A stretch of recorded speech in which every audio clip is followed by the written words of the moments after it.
I've done my time. I paid my debt to society. That was Larry Hoover, more than 3 decades ago.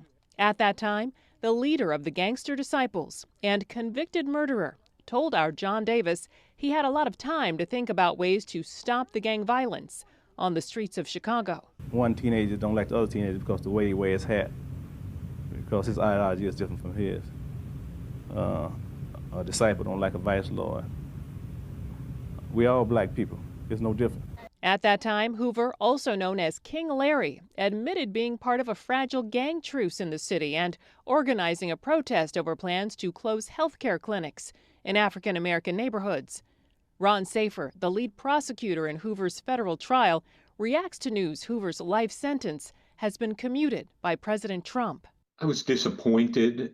I do not think that this is an appropriate end to the Larry Hoover story, at least the federal part of it. Safer says Hoover was perhaps the most notorious criminal the state of Illinois has ever known. He was convicted of running a continuing criminal enterprise that had approximately 30,000 members across 28 states, selling over $100 million worth of drugs in the state of Illinois alone each year.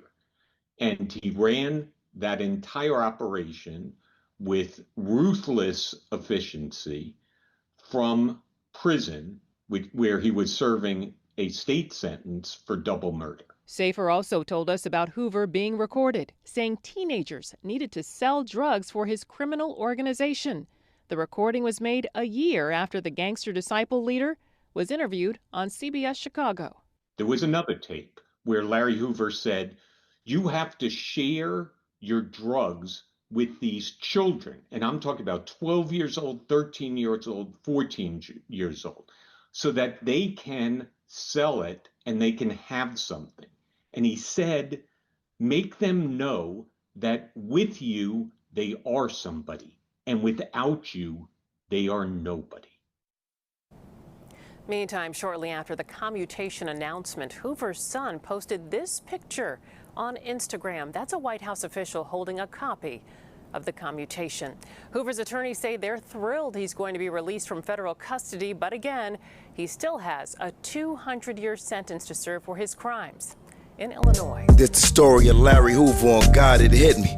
Born in Mississippi, November 30th, 1950. At 4, moved to Chicago. By 13, came up to run in the streets with the supreme gangsters. Troubled kids from poverty hooping, known for robbery and theft, now evolving to shooting. This was their way of survival.